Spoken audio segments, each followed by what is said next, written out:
పార్టీలో అంతర్గత విభేదాలు కత్తిపోట్లకు దారితీశాయి. నెల్లూరు జిల్లా గూడూరు జనసేన పార్టీలో వర్గ విభేదాలు ఓ కార్యకర్త ప్రాణం మీదకు తెచ్చింది. ఈ నెల 1న రేషన్ షాపుల పునఃప్రారంభం సందర్భంగా సాయి మరో కార్యకర్త శివ మధ్య వివాదం ఏర్పడింది. అదే గొడవను మనసులో పెట్టుకుని సాయిపై కత్తితో దాడి చేశాడు శివ. తీవ్ర గాయాల పాలైన సాయిని స్థానిక ఆసుపత్రికి తరలించారు. ఘటనపై కేసు నమోదు చేశారు పోలీసులు.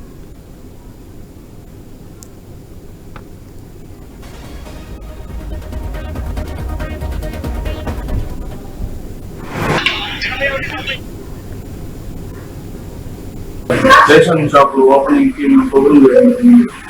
అది మేము నలగబడ్డం మేము ఉన్నాం కదా, మమ్మల్ని గెలవకుండా ఎట్లా చేస్తారు మీరు అని వాళ్ళు చేయడం జరిగింది. వాళ్ళు వైసీపీ నుంచి కొత్తగా వచ్చి ఒక గ్రూప్ గా ఏర్పడి వేలుపాటి అజయ్ కుమార్ ఆయన గ్రూప్ చేసి ఇట్లా ఏర్పాటు చేశారు కదా. వాళ్ళు ఏంటంటే అతనికి గొడవ పెట్టుకుంటే ఎప్పుడన్నా దారిలో కనిపించినప్పుడు బూతులు మాట్లాడతానని గెలుస్తా ఉండేది. 1 year నుంచి నేను కామ్గా అక్కడ పట్టించుకోకుండా వెళ్ళిపోయి అలాంటి నిన్ను వచ్చి కొరగా పెడతా అని చెప్పి కావాలని గెలుపుకున్నారు. నేను ఇట్లా ఎందుకంటామని చెప్పి ఇచ్చేసాడు. నన్ను కొట్టాడు. కొట్టిన తర్వాత నేను తెలంగాణ కవర్లో ఉన్న తప్పి సడన్ గా ఒకసారిగా కొరవస్తా ఉండే లోపల నేను చేకూరుకుని పైకి వచ్చేసి ఇంకొక ఖర్చు తీసుకొని రైట్. దీనిపై అప్డేట్స్ తెలుసుకుందాం. మా ప్రతినిధి సునీల్ ఫోన్ లైన్ లో ఉన్నారు. సునీల్, అప్డేట్స్ ఏంటి? ఉమ్మడి నెల్లూరు జిల్లా గూడూరు నియోజకవర్గానికి సంబంధించి జనసేన పార్టీలో 2 వర్గాలుగా ఉన్న పరిస్థితి అయితే గతం నుంచి కూడా గూడూరులో ఈ వర్గ పోరు అధికంగా జరుగుతున్న పరిస్థితి ఉందని చెప్పుకోవచ్చు. అయితే ఒకరు చేసిన అభివృద్ధిని మరొక చూపించుకుంటూ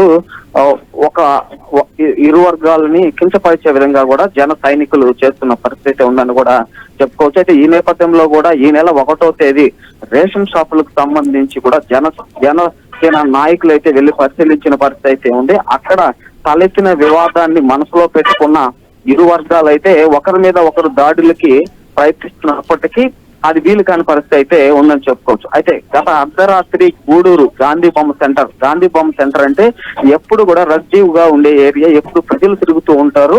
అలాంటి ఏరియాలో జన సైనికులు గొడవ పడిన పరిస్థితి. ఈ గొడవ పడ్డ నేపథ్యంలో శివ అనే వ్యక్తి సాయి అనే వ్యక్తిపై కత్తితో దాడి చేసిన పరిస్థితి అయితే ఉందని చెప్పుకోవచ్చు. అయితే కత్తితో దాడి చేయడం, అతను కింద పడిపోవడంతో మరో చేయిని సాయి అడ్డుకునే ప్రయత్నం అయితే చేశాడు. దీనికి సంబంధించి కూడా అక్కడ వీడియో వైరల్ కావడంతో పోలీసులు కేసు నమోదు చేసి అయితే విచారిస్తున్న పరిస్థితి గూడూరు నియోజకవర్గంలో నెలకొందని చెప్పుకోవచ్చు శివాని.